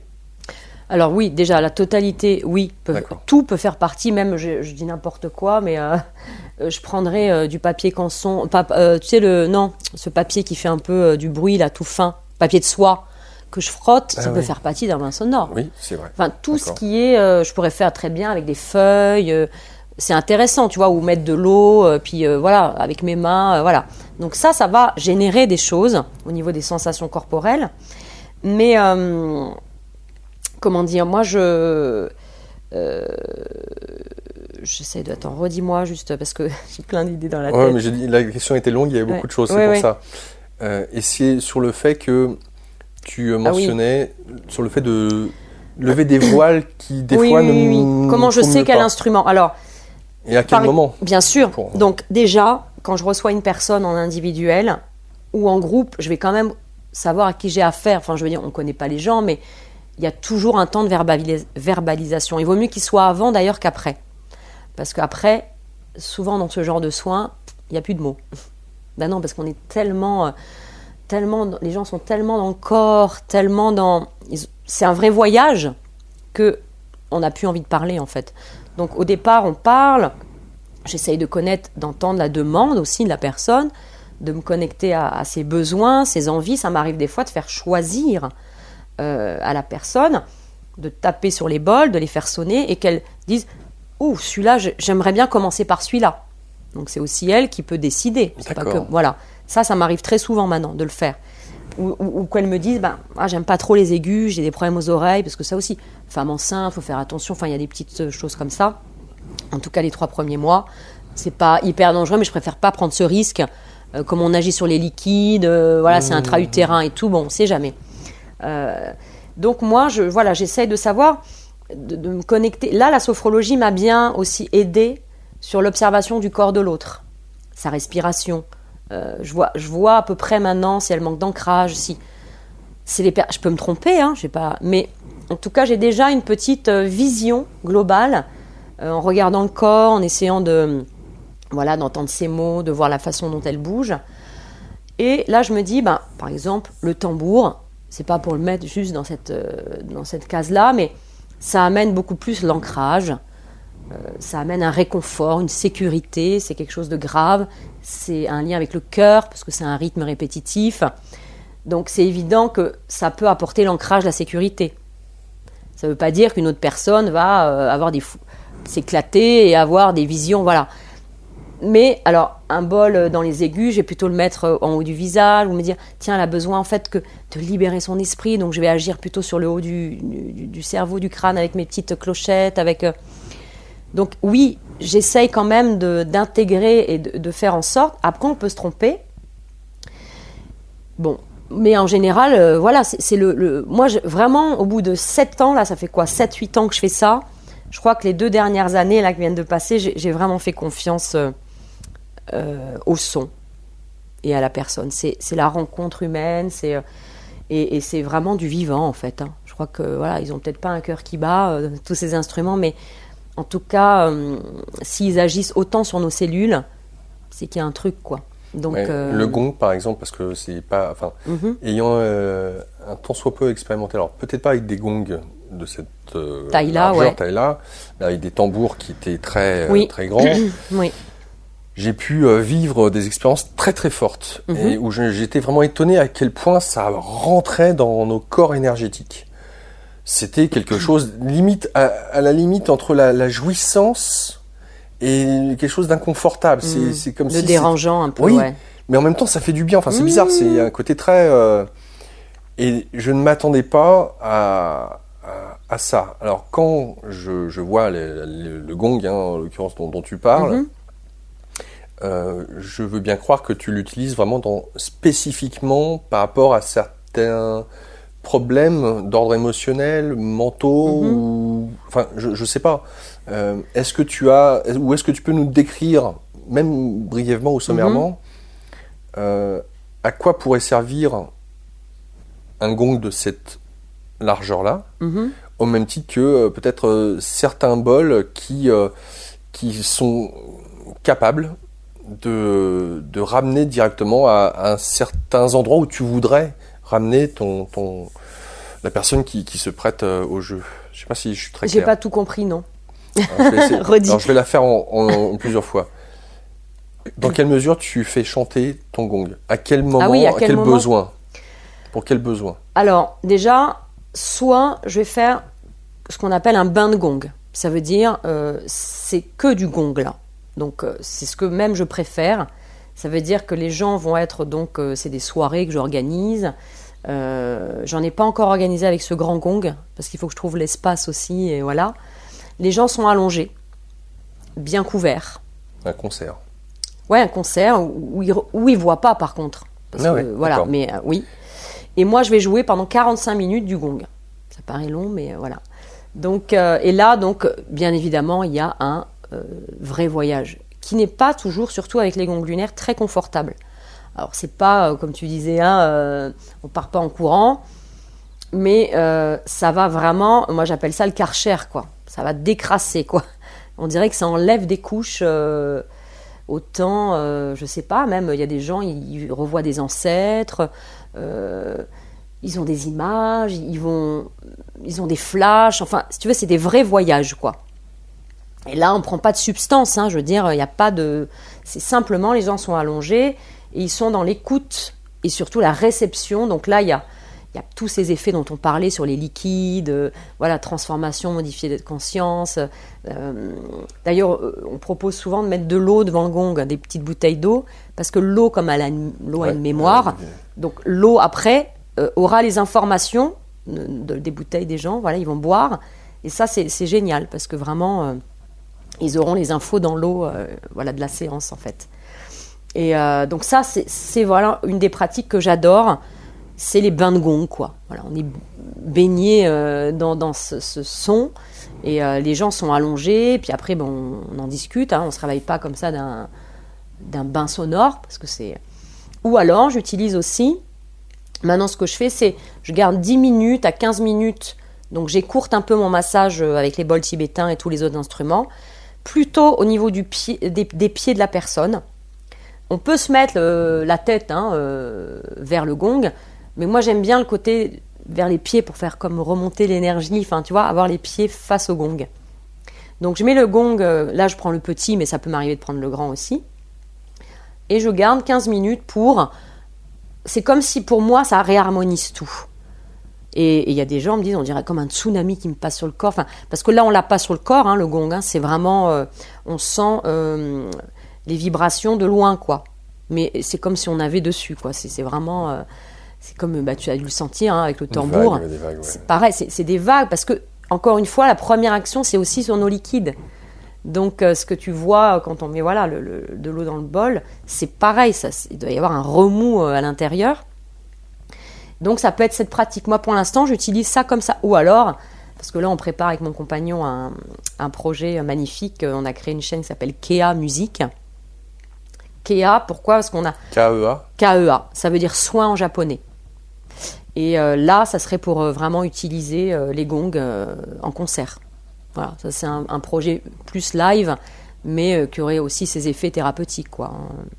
En chantant, voilà, ce que je suis en train d'explorer, c'est des chants spontanés, comme je te disais tout à l'heure, que chaque personne, mais vraiment là je l'ai expérimenté, chanteur, pas chanteur, a son chant archaïque en lui.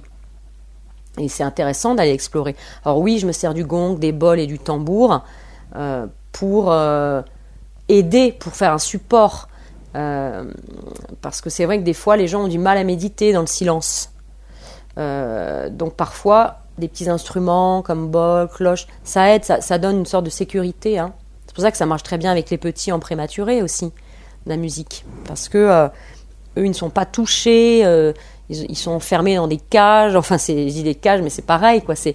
Donc, on préconise aux enfants, aux mamans, aux parents, pardon, de chanter des chansons.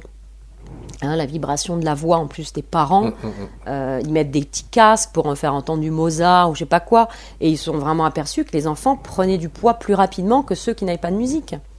Ça c'est vraiment, moi j'ai une amie qui a fait vraiment son mémoire sur voilà un cas, parce que c'était aussi de son histoire, elle est née prématurée, et elle a vu vraiment des effets incroyables, quoi. C'est vraiment très réconfortant la musique, hein, parce que c'est les fréquences qui nous entourent, donc on se sent apaisé, on se sent, voilà, donc eux comme ils sont un peu délaissés, petits, instinct de survie comme ça, je crois que ça peut donner vraiment envie de vivre, ou en tout cas bien accompagné, quoi. Hein. En parlant déjà d'un concert de 45 minutes avec un gong, ouais. Ça va être assez incroyable. Ouais, et là, on part un peu loin. Je comprends que ça soit ton grand kiff, plaisir en ce moment, parce que déjà le fait de partager avec les Grégor du groupe doit être quelque chose de très puissant. Oh à quelle fréquence tu proposes ça? J'aimerais bien une fois par mois. Là, je vais lancer ça. Il faut que je trouve en fait le lieu. Alors, à l'extérieur, oui, mais c'est dommage. Je précise que tu nous viens de Paris. Hein. Oui, même si je ne suis pas née à Paris, mais je viens de Paris. Oui. Mais oui, il faut que je trouve une salle, je pense que je vais trouver, et pour l'instant, ça sera là. Mais après, le but, c'est... Ouais, une fois par mois, ça serait génial. Ça serait vraiment super. On va trouver, de toute façon, tout se met en place, hein, quand c'est le moment. Donc, le gong, plus tu parlais de chant archaïque. Alors forcément, là, à travers ces deux termes, me vient spontanément ce qui était déjà le cas un petit peu, mais là, ça prend plus de poids, si je puis dire, la résonance avec le chamanisme. Oui. Est-ce que tu peux m'en dire quelques mots? Quel est le lien que tu as avec ce qu'on qualifie de chamanisme? Tu parlais tout à l'heure de l'Afrique, par rapport à ces mots ou ces sons que tu vocalises. Un peu, voilà, dans l'esprit. Tu peux me dire un peu ce qui se passe? Quand je chante comme ça ou... Oui, pourquoi ou comment t'en es venu à? Alors j'ai mis longtemps avant d'accepter ça, parce que justement comme je chantais un peu du jazz, tout ça c'est très formaté, tout ça, hein. J'adore, hein, toujours, hein, je veux dire, mais c'est pas évident là il n'y a pas de partition, il n'y a rien, tu démarres à zéro, quoi. Et en même temps il y a tout, hein, puisque il y a tout, voilà. Et ce qui m'avait déjà interpellée, c'est que j'avais fait un stage en ma formation en musicothérapie avec une dame que j'aime beaucoup, sur le clown, parce que j'ai fait un peu de clown et j'adore ça. D'où le nez rouge. Ouais, qui m'est resté. Ouais, j'adore. Et en fait, ce qui est marrant, c'est que elle nous faisait un exercice où on allait. Parce que quand tu fais le clown, en plus, il te faut, soi-disant, t'imagines le nez, mais alors plein de trucs, le costume drôle, le machin, enfin, tu t'imagines pas que rien que tel que tu es, tu peux, ça y est, devenir un clown. Quand je dis clown, c'est pas le clown basique, tu vois, c'est en fait rire de soi et se caricaturer un petit peu, tu vois, et aller chercher ces parts d'ombre, mais les amplifier, etc., quoi. Et elle disait, vous mettez au milieu de la pièce, vous restez un temps, presque un peu d'ailleurs de méditation, de recentrage, et vous démarrez sur la première chose que vous allez voir ou sentir. Puis n'importe quoi, tu es au milieu de la pièce, tu vois un bout de poussière. Et là, tu commences, tu fais... tu vois, et c'est parti, quoi. puis après tu vas ailleurs, machin, puis tu le fais envoler, ça devient un oiseau. Voilà. Et donc créativité, lâcher prise énormément, parce que si tu commences à te juger, tu t'en sors plus. C'est clair. Donc pour revenir au chant, c'est la même chose. Si je commence à me dire, j'ai fait une note, elle est moche, machin, enfin, t'es dans le mental, c'est foutu. Donc déjà ça demande, bien évidemment, parce que moi j'ai fait beaucoup de travail personnel, de connaissance de soi, et c'est pas fini, parce que c'est important, hein, j'ai besoin aussi, moi d'abord, en priorité, de m'occuper de moi avant de m'occuper des autres, c'est important, d'être très connecté en fait à soi, et de là, laisser émerger ce qui est là. Tu vois, en fait, justement, même Arnaud Rioux me dit, on a besoin de rien dans un sens. Des fois, il y a des très grands thérapeutes, ils ont rien, mais ils ont tout. Ils se posent juste à côté de toi t'es allongé, ils n'ont même pas fait un massage. Tu ressors de là, t'es soigné. Tu vois ?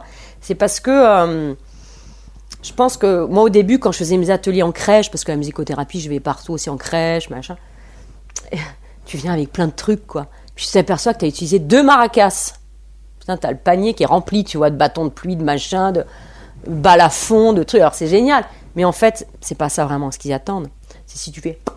Déjà, ils adorent. Enfin, tu vois, je veux dire, c'est déjà du son. Et, là, ça demande de s'engager aussi, bien sûr, humainement.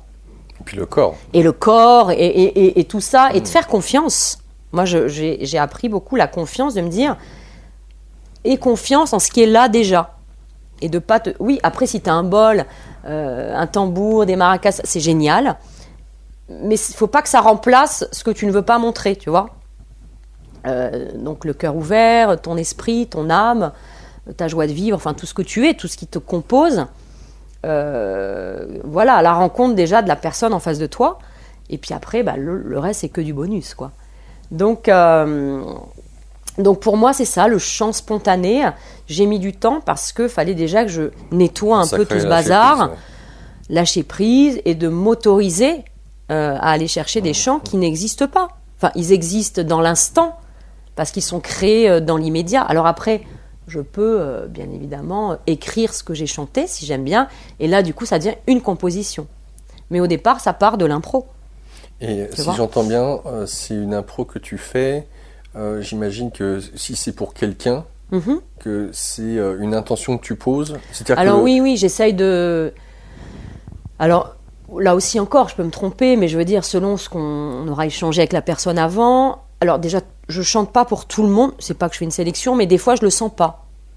Bon, puis je le dis après, je dis, voilà, j'ai pas utilisé ma voix, je le sentais pas. Alors la personne me dit, j'aurais bien aimé, ou je dis peut-être une prochaine... Enfin voilà, mais c'est pas à chaque fois le même protocole, hein.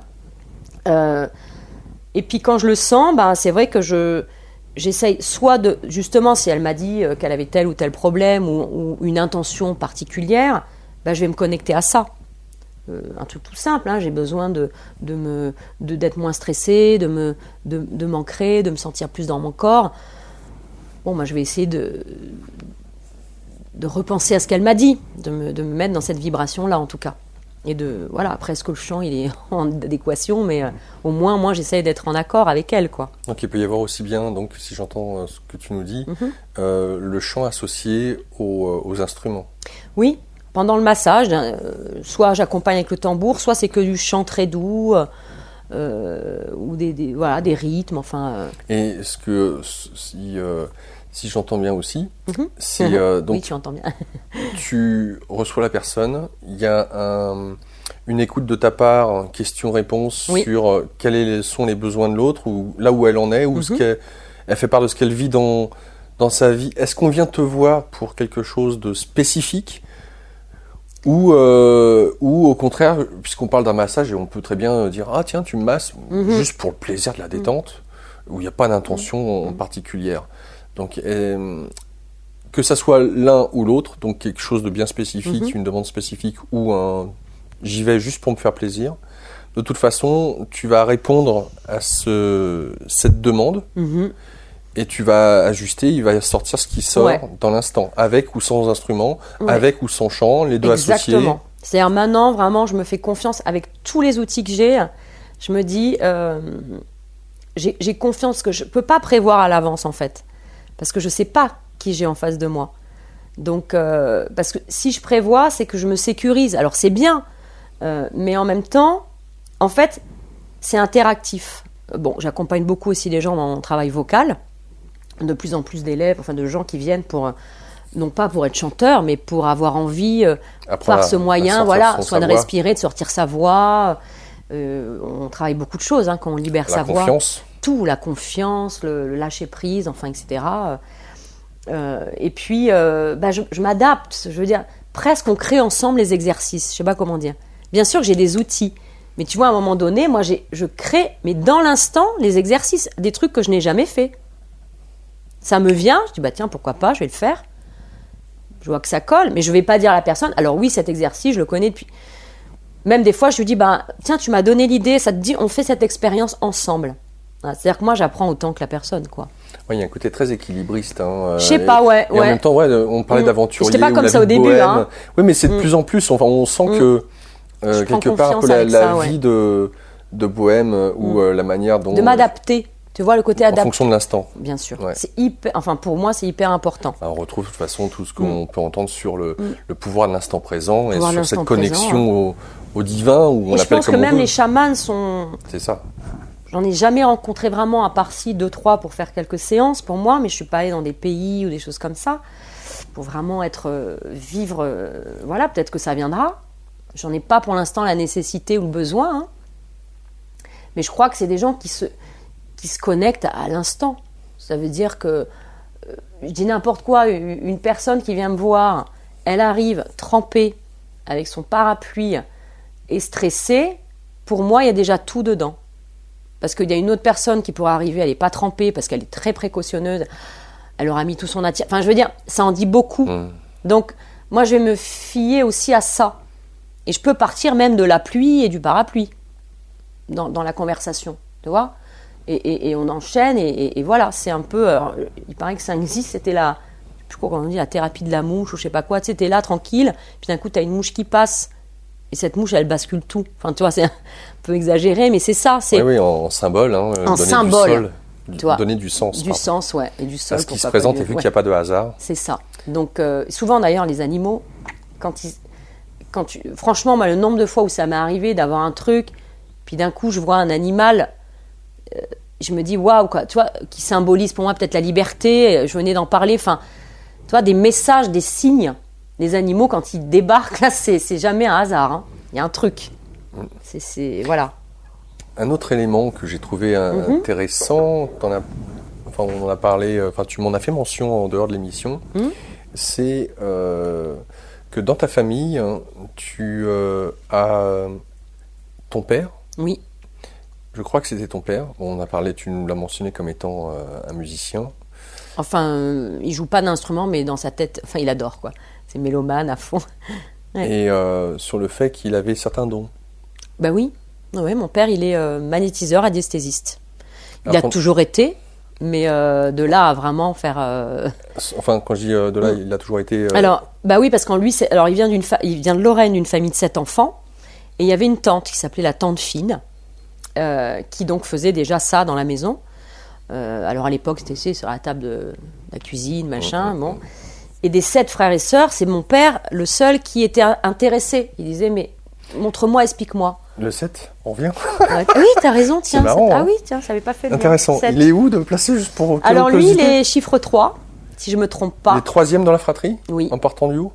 Je crois. Alors j'hésite entre 3 et 4, mais je suis sûre que c'est le 3.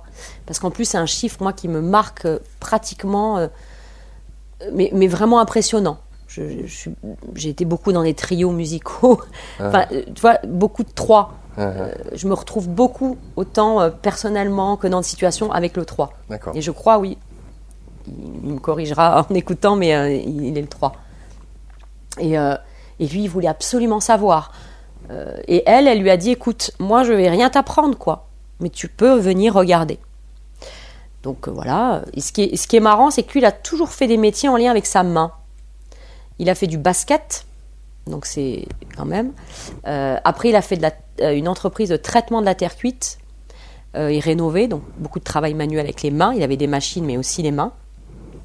Et puis, magnétiseur, voilà. Donc, les mains sont importantes pour lui. Donc, on fait des ateliers avec mon père. On s'entend vachement bien. sur les chakras, la voix. Là, on va en faire un à Toulon, d'ailleurs, je ne sais plus quand, parce que je fais pas mal d'ateliers, je les mets sur mon site.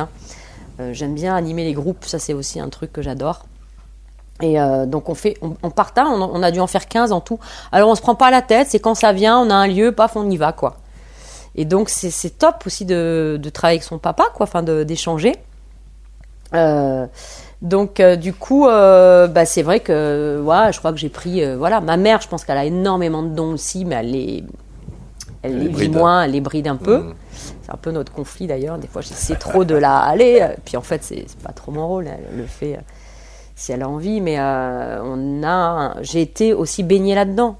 Moi, mon père m'a montré plein de pratiques. Je fais pas du magnétisme, mais en même temps, j'utilise d'autres outils. C'est un peu, je crois qu'il y a une lignée de guérisseurs, en tout cas, dans la famille, voilà. Parce qu'il y avait cette tante fine. D'ailleurs, elle lui a passé le bouquin à mon père après. Elle avait un bouquin, pas qu'elle a écrit elle, mais un livre dans lequel elle s'était inspirée, qu'il a toujours d'ailleurs, très très vieux. Et puis il fait aussi radiesthésie, et donc il est dans le sud de la France. Ouais, il y a une je pense qu'il y a... je vois le côté chamanique, et encore une fois, ce côté bohème. Parce que non seulement, je reviens dessus parce que, en dehors du fait que tu sois teinte en rousse, que tu aies des boucles d'oreilles, des anneaux, peut-être des anneaux, de la femme qu'on peut s'imaginer comme faisant partie des gypsies, il y a chez toi dans ce côté aventurier, et tu nous mentionnes à plusieurs reprises, entre la Suisse, ton père, bouger à droite, à gauche, etc. Enfin, j'aime le mouvement. Voilà. C'est vrai que j'ai du mal.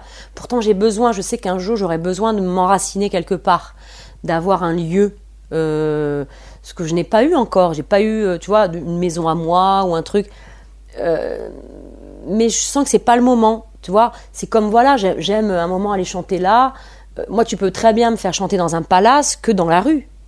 Franchement, une des scènes que je préfère, c'est la rue. Parce que les gens, mais j'ai vécu des moments extraordinaires. Les gens, ils s'arrêtent s'ils ont envie de s'arrêter. Ils sont libres, eux aussi. Tu leur permets d'être libres. Tu vois, s'ils n'ont pas envie d'aimer, ils s'en vont. Ils donnent de l'argent s'ils veulent. Enfin, je veux dire, il y a une sorte d'autonomie, tu vois, qu'il n'y a pas quand tu payes une place de concert. T'as payé, tu es obligé de rester. T'es avec des amis ou pas. Enfin, là, t'as vraiment... j'aime ce côté imprévisible. Les gens s'arrêtent ou ils s'arrêtent pas. Puis du coup, ils cassent leur rythme de vie parce qu'ils sont d'un coup happés par un truc. Enfin, tu vois, ça, j'adore. Et donc, c'est vrai que je suis assez adaptable. D'ailleurs, je me souviens sur mon CV, quand j'avais pas eu de diplôme, là maintenant j'ai quand même des petits certificats, mais il me disait, je disais le certificat, diplôme, moi j'avais mis l'école de la vie. C'était ça ma première. Et c'est vrai, je me considère vraiment que la vie m'a appris énormément de choses. Et je dis à ma fille souvent, elle aime les études, pour l'instant elle est très... étonnamment, c'est moi qui lui dis d'arrêter de faire ses devoirs. Stop.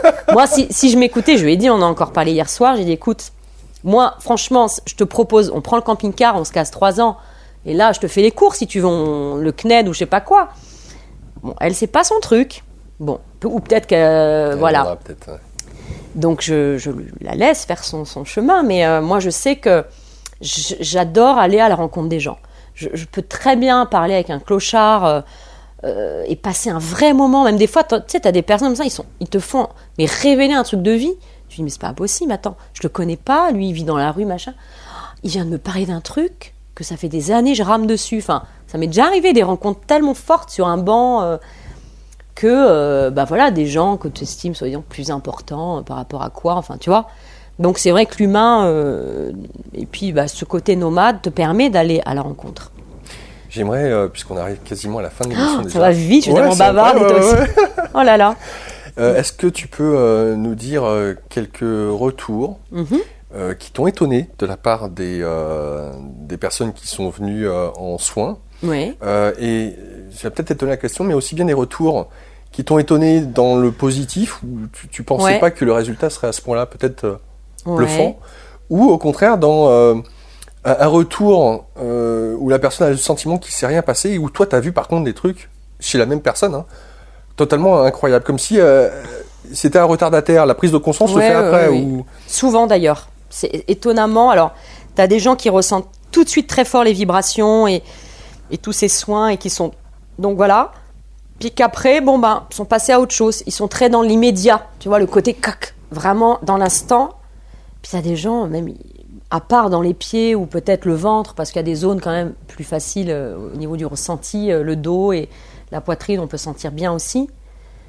Mais par contre, après, alors là, oui, des effets, je sais pas, j'ai bien dormi alors qu'il dormait pas, je me sens apaisée. Alors, aussi, les gens qui viennent me voir, c'est déjà par curiosité, certains.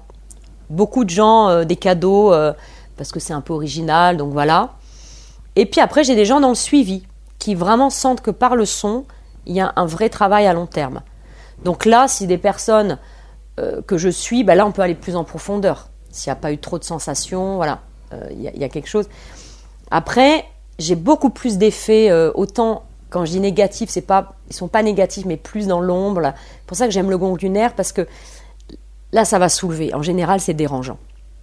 Le gong lunaire, j'ai beaucoup plus d'effets, tu vois, un petit peu perturbants, quoi. Ou dans l'extrême, alors là, voyage complètement chamanique, extraordinaire, tu vois. Et là, ça me plaît parce que c'est pas que j'aime déranger les gens, mais il y a un petit côté où c'est intéressant, tu vois, parce qu'ils se laissent traverser par quelque chose de... Ouais, moi, j'ai eu des informaticiens qui sont très...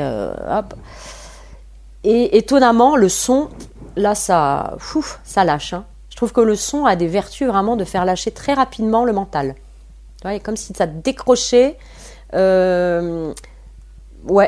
assez rapidement, que quand tu te fais un massage aussi, avec de l'huile, c'est hyper intéressant, mais des fois tu peux encore cogiter.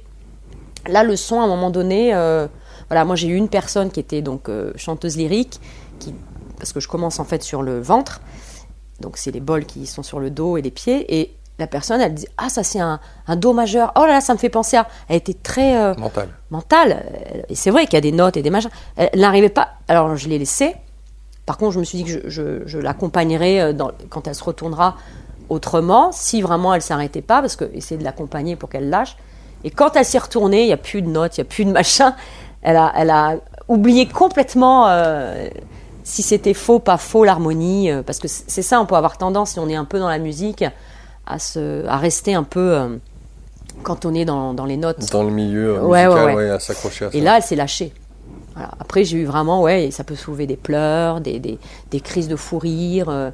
Il y a vraiment des effets, et je pense, je peux dire des guérisons, quoi. Après, c'est pas moi qui l'ai fait, c'est juste que je sais même pas. D'ailleurs, tous ces instruments sont vraiment faits pour ça, quoi. C'est-à-dire qu'ils vont aller là où la personne en a besoin. C'est très très subtil, quoi. Donc, j'insiste sur un retour que tu as eu d'un témoignage, donc, de quelqu'un qui, suite à un massage sonore, a été bluffé, étonné, puisque tu parles de guérison, on parle de guérison, de soins, de séances anti-stress. Donc, on voit qu'il y a différentes échelles, si tu veux, dans ce que tu nous dis, et des effets du son. Très variés, oui. Ouais, donc là, c'est pour ça que je te demandais si tu peux nous donner un témoignage d'un qui t'a touché, par le retour, ou t'a bluffé parce que tu pensais pas que l'impact serait aussi puissant. J'ai pas réellement un truc qui me vient là, en tout cas. Je sais qu'à chaque fois, c'est assez bluffant, mais j'ai pas un truc... que je peux dire vraiment marquant. En tout cas, ça ne me vient pas à l'esprit. Donc, je ne vais pas l'inventer, mais tout ce que je sais, c'est que c'est jamais anodin. Il se passe toujours quelque chose. Que la personne ait ressenti ou pas des choses, ça sera après. Et si c'est dans l'instant, des fois, c'est un peu moins. Mais c'est toujours une révélation, c'est une expérience. Et c'est vraiment... à vivre. Oui, à vivre. Ah oui, par contre, moi, c'est vrai que j'ai du mal à expliquer quand même... C'est pour ça que les gens... c'est pas évident, parce que là, on parle de quelque chose d'abstrait, on essaie de mettre des mots dessus. Hein. C'est pas évident, parce qu'en fait, il n'y a pas réellement de mots, c'est plus des sensations. Donc, et la voix fait pareil. Quand il y a ces chants, que la personne chante ou que ça soit moi, il y a ces mêmes transformations internes, quoi. Le dernier point, on a mentionné toute la palette des outils, la manière dont tu reçois, tu accueilles, tout ce qui peut être évoqué à travers l'utilisation de ces outils. Tu as mentionné une seule fois des contre-indications. Oui. Est-ce qu'il y en a d'autres ? Est-ce que pour toi, tu as parlé de la femme enceinte jusqu'à 3 mois, en dehors de ça ? En dehors, alors, faut faire attention si les personnes ont trop de hyperacousie. Tu sais, c'est quand tu es très sensible au son. Enfin, un moindre son, c'est très très dérangeant. Hein. Les acouphènes, ça peut être apaisé par les bols parce que le son est plus fort que l'acouphène en lui-même, mais ça ne le guérit pas. Voilà. La sophrologie, je pense, a plus d'impact sur les acouphènes. S'il y a des pincemakers, tous ces trucs, ou des cicatrices, je n'irai pas réellement dessus, même si elle est ancienne. Petite cicatrice, un bobo, mais tu vois, un truc un peu important. Pourquoi ? C'est pas que ça va raviver, ou là, on n'est pas dans. Voilà, ça va pas réouvrir la cicatrice, mais en tout cas, une cicatrice, c'est une énergie, c'est quelque chose qui a été un peu abîmé, coupé, enfin, tu vois. Donc, même si c'est cicatrisé, mais on dit bien que toujours, il reste quelque chose. Moi, j'ai des cicatrices qui sont pas énormes, et des petites cicatrices que j'ai, qui m'ont touchée. Par moments, c'est marrant, elles se réveillent, ou tu vois, il y a une mémoire. D'accord. Donc, la vibration, on ne sait pas. D'ailleurs, on ne sait jamais la personne dans quel état elle est. Et comment elle va percevoir. C'est comme en sophrologie, tu fais une visualisation. Moi, je suis là, je dis, alors visualiser un super beau paysage avec la mer, les vagues. Si la personne elle a eu une expérience de noyade, t'es à côté de la plaque. Hein. Donc, il vaut mieux rester neutre, parce qu'on ne sait pas la personne dans quoi elle est, hein, ce qu'elle a vécu. Donc, voilà, cicatrice. Je demande toujours si la personne, voilà, elle n'est pas dérangée par des sons aigus. Mais il n'y en a pas trop, tu vois. Après, oui, l'état mental aussi. S'il y a une personne qui est assez perturbée ou en dépression, là, je vais vraiment agir sur les graves, sur le tambour, sur, tu vois, sur des bols à sonorité. J'ai besoin vraiment de la ramener à la terre. Ça serait plus ça, mon approche, tu vois. Parce qu'elle est déjà trop dans voilà, des cogitations, des choses. Donc, je ne vais pas activer ça. Je vais vraiment essayer de calmer par la respiration. Je peux faire chanter aussi des gens, ça m'est arrivé. Ça, c'est plus quand ils viennent longtemps. Enfin, longtemps, un suivi. Parce que comme ils savent voilà, que j'accompagne, donc je leur dis, est-ce qu'en fin de massage, en restant allongé, pas chanter, mais faire des sons. Tu vois, je travaille beaucoup avec les voyelles aussi, des choses comme ça. C'est des sons porteurs. C'est vaste, hein. Céline. Ouais. On rappelle donc www.musicothérapie-Céline Pelletier en un mot, tout attaché Céline Pelletier, le tiret c'est le tiret du 6.com. Ouais. On rappellera aussi donc que tu proposes des séances individuelles, que tu appelles le massage sonore, qui sont des soins. Tu proposes en groupe, que tu proposes à tous ceux et celles qui ont envie de trouver leur voix. Ouais, c'est ça, c'est vrai. Et à travers le fait de trouver la voix ou sa voix, forcément... VOIE aussi, voilà. Voilà, on trouve sa voix VOIE, que ça permet... Enfin, c'est un outil de développement personnel incroyable. Oui. Parce que ce soit dans la diction, dans le chant, de prestance, de confiance à soi, ça ramène à soi, c'est incroyable. Donc ça peut être vraiment quelque chose de bien pour s'asseoir en amour avec soi. C'est vrai. je dis ça comme ça. On a fait encore cette émission. Il y avait aussi le KEA Musique, hein, j'y tiens parce que c'est un nouveau projet, KEA Musique.